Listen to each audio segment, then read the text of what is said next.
ओ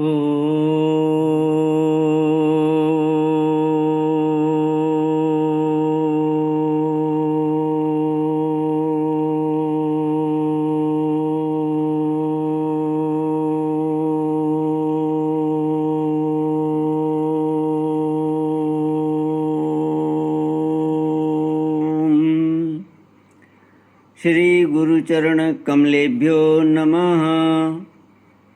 श्री गणेशाय नमः। श्री सरस्वत्यै नमः। श्री विष्णवे नमः। श्री कृष्ण गोविंद हरे मुरारे, हे नाथ नारायण वासुदेव। श्री कृष्ण गोविंद हरे मुरारे, हे नाथ नारायण वासुदेव। हे नाथ नारायण वासुदेव, हे नाथ नारायण वासुदेव। श्री कृष्ण गोविंद हरे मुरारे, हे नाथ नारायण वासुदेव।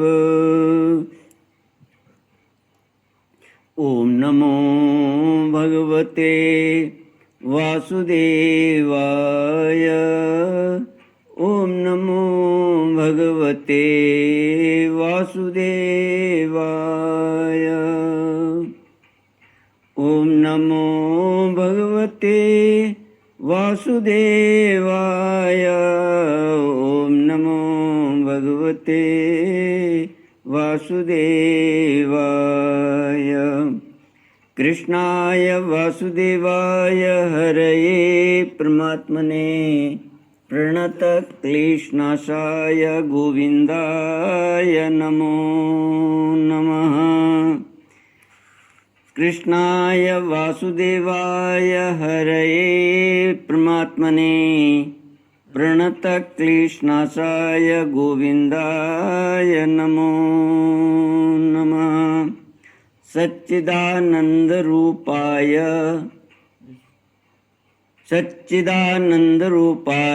विश्वोत्पत्त्यादिहेतुवे तापत्रयविनाशाय श्रीकृष्णाय वयं नमः। श्रीकृष्णाय वयं नमः। सच्चित आनंद स्वरूप परमात्मा जो सृष्टि की उत्पत्ति, पालन और संहार करता है तथा जीवों के आध्यात्मिक, आदि दैविक, आदि भौतिक तापों को नष्ट करने वाले हैं, अर्थात जीवों के मानसिक, शारीरिक और भौतिक दुखों को दूर करने वाले हैं, उन श्री कृष्ण भगवान को हम नमस्कार करते हैं। कृष्णाय वासुदेवाय देवकी नंदनाय च नंदगोप कुमाराय गोविंदाय नमो नमः। श्रीमद् भागवत महापुराणम षष्ठ स्कंद अथ प्रथमोऽध्याय। राजोवाच निवृत्ति मार्ग कथित आदो भगवता यथा क्रमयोगोपलब्धेन ब्रह्मणा यदा संसृतिः प्रवृत्तिलक्षणश्चैव त्रैगुण्य विषयो मुने यो सावलीन प्रकृतेः गुणसर्ग पुनः पुनः। श्रीमद् भागवत महापुराण छठा स्कंद अथ प्रथमोऽध्याय। प्रथम अध्याय छठा स्कंद अजामिल उपाख्यान का प्रारंभ। राजा परीक्षित ने कहा, भगवान आप पहले द्वितीय स्कंद में निवृत्ति मार्ग का वर्णन कर चुके हैं तथा यह बतला चुके हैं कि उसके द्वारा अर्चिरादि मार्ग से जीव क्रम से ब्रह्मलोक में पहुंचता है और फिर ब्रह्मा के साथ मुक्त हो जाता है। मुनिवर, इसके सिवा आपने उस प्रवृत्ति मार्ग का भी तृतीय स्कंद में भली भांति वर्णन किया है, जिससे त्रिगुणमय स्वर्ग आदि लोकों की प्राप्ति होती है और प्रकृति का संबंध न छूटने के कारण जीवों को बार बार जन्म मृत्यु के चक्कर में आना पड़ता है। आपने यह भी बतलाया कि अधर्म करने से अनेक नरकों की प्राप्ति होती है और 5वें स्कंद में उसका विस्तार से वर्णन भी किया। 4थे स्कंद में आपने उस प्रथम मनवंतर का वर्णन किया जिसके अधिपति स्वयंभू मनु थे। साथ ही 4थे और 5वें स्कंद में प्रियव्रत और उत्तानपाद के वंशों तथा चरित्रों का एवं द्वीप, वर्ष, समुद्र, पर्वत, नदी, उद्यान और विभिन्न द्वीपों के वृक्षों का भी निरूपण किया। भूमंडल की स्थिति, उसके द्वीप वर्षादि विभाग, उनके लक्षण तथा परिमाण, नक्षत्रों की स्थिति, अतल बितल आदि भूविवर, 7 पाताल, और भगवान ने इन सब की जिस प्रकार सृष्टि की उसका वर्णन भी सुनाया। महाभाग, अब मैं यह उपाय जानना चाहता हूँ जिसके अनुसार से मनुष्यों को अनेकानेक भयंकर यातनाओं से पूर्ण नरकों में न जाना पड़े। आप कृपा करके उसका उपदेश कीजिए। श्री कृष्ण गोविंद हरे मुरारे, हे नाथ नारायण वासुदेव। श्री सुखदेव जी ने कहा, मनुष्य मन, वाणी और शरीर से पाप करता है। यदि वह उन पापों का इसी जन्म में प्रायश्चित न कर ले तो मरने के बाद उसे अवश्य ही उन भयंकर यातनापूर्ण नरकों में जाना पड़ता है जिनका वर्णन मैंने तुम्हें 5वें स्कंद के अंत में सुनाया है। इसलिए बड़ी सावधानी और सजगता के साथ रोग एवं मृत्यु के पहले ही शीघ्र से शीघ्र पापों की गुरुता और लघुता पर विचार करके उनका प्रायश्चित कर डालना चाहिए। जैसे मर्मज्ञ चिकित्सक रोगों का कारण और उनकी गुरुता लघुता जानकर झटपट उनकी चिकित्सा कर डालता है। राजा परीक्षित ने पूछा, भगवान, मनुष्य राजदंड, समाजदंड आदि लौकिक और शास्त्रोक्त नरक गमन आदि पारलौकिक कष्टों से यह जानकर भी कि पाप उसका शत्रु है, पाप वासनाओं से विवश होकर बार बार वैसे ही कर्मों में प्रवृत्त हो जाता है।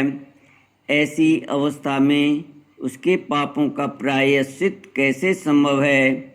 मनुष्य कभी तो प्रायश्चित आदि के द्वारा पापों से छुटकारा पा लेता है, कभी फिर उन्हें ही करने लगता है। ऐसी स्थिति में मैं समझता हूँ कि जैसे स्नान करने के बाद धूल डाल लेने के कारण हाथी का स्नान व्यर्थ हो जाता है, वैसे ही मनुष्य का प्रायश्चित करना भी व्यर्थ ही है। श्री सुखदेव जी ने कहा, वस्तुतः कर्म के द्वारा ही कर्म का निर्वीज नाश नहीं होता, क्योंकि कर्म का अधिकारी अज्ञानी है। अज्ञान रहते पाप वासनाएं सर्वथा नहीं मिट सकती, इसलिए सच्चा प्रायश्चित तो तत्व ज्ञान ही है। जो पुरुष केवल सुपथ्य का ही सेवन करता है उसे रोग अपने बस में नहीं कर सकते। वैसे ही परीक्षित, जो पुरुष नियमों का पालन करता है वह धीरे धीरे पाप वासनाओं से मुक्त हो कल्याणप्रद तत्व ज्ञान प्राप्त करने में समर्थ होता है। जैसे बांसों के झुरमुट में लगी आग बांसों को जला डालती है, वैसे ही धर्मज्ञ और श्रद्धावान धीर पुरुष तपस्या, ब्रह्मचर्य, इंद्रिय दमन, मन की स्थिरता, दान, सत्य, भीतर बाहर की पवित्रता तथा यम एवं नियम, इन 9 साधनों से मन, वाणी और शरीर द्वारा किए गए बड़े से बड़े पापों को भी नष्ट कर देते हैं। भगवान की शरण में रहने वाले भक्तजन जो बिरले ही होते हैं, केवल भक्ति के द्वारा अपने सारे पापों को उसी प्रकार भस्म कर देते हैं जैसे सूर्य कुहरे को। परीक्षित, पापी पुरुष की जैसी शुद्धि भगवान को आत्मसमर्पण करने से और उनके भक्तों का सेवन करने से होती है, वैसी तपस्या आदि के द्वारा नहीं होती। जगत में यह भक्ति का पथ ही सर्वश्रेष्ठ, भय रहित और कल्याण स्वरूप है, क्योंकि इस मार्ग पर भगवत परायण सुशील साधुजन चलते हैं। परीक्षित, जैसे शराब से भरे घड़े को नदियाँ पवित्र नहीं कर सकती, वैसे ही बड़े बड़े प्रायश्चित बार बार किए जाने पर भी भगवत विमुख मनुष्य को पवित्र करने में असमर्थ हैं। जिन्होंने अपने भगवत गुणानुरागी मन मधुकर को भगवान श्री कृष्ण के चरणारविंद मकरंद का एक बार पान करा दिया, उन्होंने सारे प्रायश्चित कर लिए। वे स्वप्न में भी यमराज और उनके पाशधारी दूतों को नहीं देखते, फिर नरक की तो बात ही क्या। परीक्षित, इस विषय में महात्मा लोग एक प्राचीन इतिहास कहा करते हैं। उसमें भगवान विष्णु और यमराज के दूतों का संवाद है, तुम मुझसे उसे सुनो। कान्यकुब्ज नगर कन्नौज में एक दासीपति ब्राह्मण रहता था। उसका नाम था अजामिल। दासी के संसर्ग से दूषित होने के कारण उसका सदाचार नष्ट हो चुका था। वह पतित कभी बटोहियों को बांधकर उन्हें लूट लेता, कभी लोगों को जुए के छल से हरा देता, किसी का धन धोखाधड़ी से ले लेता तो किसी का चुरा लेता। इस प्रकार अत्यंत निंदनीय वृत्ति का आश्रय लेकर वह अपने कुटुंब का पेट भरता था और दूसरे प्राणियों को बहुत ही सताता था। परीक्षित, इसी प्रकार वह वहाँ रहकर दासी के बच्चों का लालन पालन करता रहा। इस प्रकार उसकी आयु का बहुत बड़ा भाग 88 वर्ष बीत गया। बूढ़े अजामिल के 10 पुत्र थे। उनमें सबसे छोटे का नाम था नारायण। माँ बाप उससे बहुत प्यार करते थे। वृद्ध अजामिल ने अत्यंत मोह के कारण अपना संपूर्ण हृदय अपने बच्चे नारायण को सौंप दिया था। वह अपने बच्चे की तोतली बोली सुन सुनकर तथा बाल सुलभ खेल देख देख कर फूला नहीं समाता था। अजामिल बालक के स्नेह बंधन में बंध गया। जब वह खाता तब उसे भी खिलाता, जब पानी पीता तो उसे भी पिलाता। इस प्रकार वह अतिशय मूढ़ हो गया था। उसे इस बात का पता ही न चला कि मृत्यु मेरे सिर पर आ पहुंची। श्री कृष्ण गोविंद हरे मुरारी, हे नाथ नारायण वासुदेव। वह मूर्ख इसी प्रकार अपना जीवन बिता रहा था कि मृत्यु का समय आ पहुंचा। अब वह अपने पुत्र बालक नारायण के संबंध में ही सोचने विचारने लगा। इतने में ही अजामिल ने देखा कि उसे ले जाने के लिए अत्यंत भयावने 3 यमदूत आए हैं। उनके हाथों में फांसी है, मुंह टेढ़े मेढ़े हैं और शरीर के रोए खड़े हुए हैं।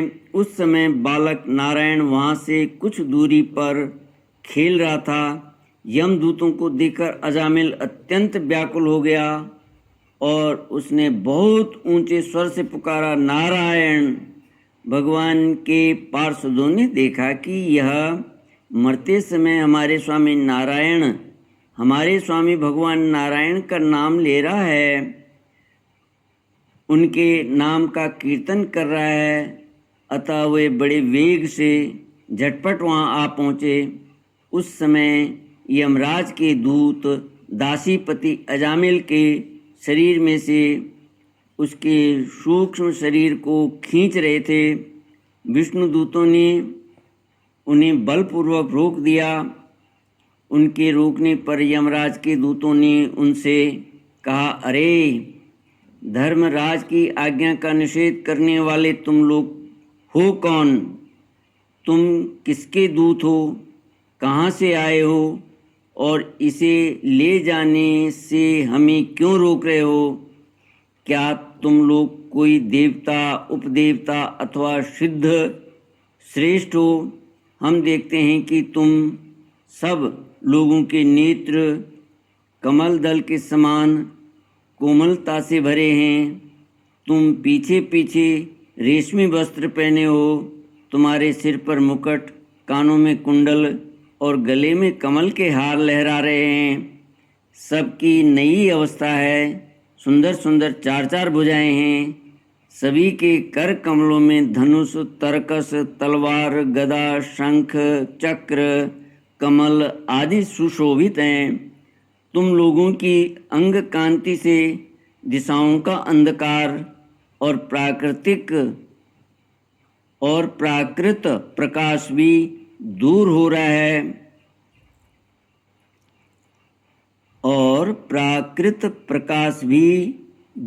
है। हम धर्मराज के सेवक हैं, हमें तुम लोग क्यों रोक रहे हो? श्री कृष्ण गोविंद हरे मुरारे, हे नाथ नारायण वासुदेव। ओम नमो भगवते वासुदेवाय। ओम नमो भगवते वासुदेवाय।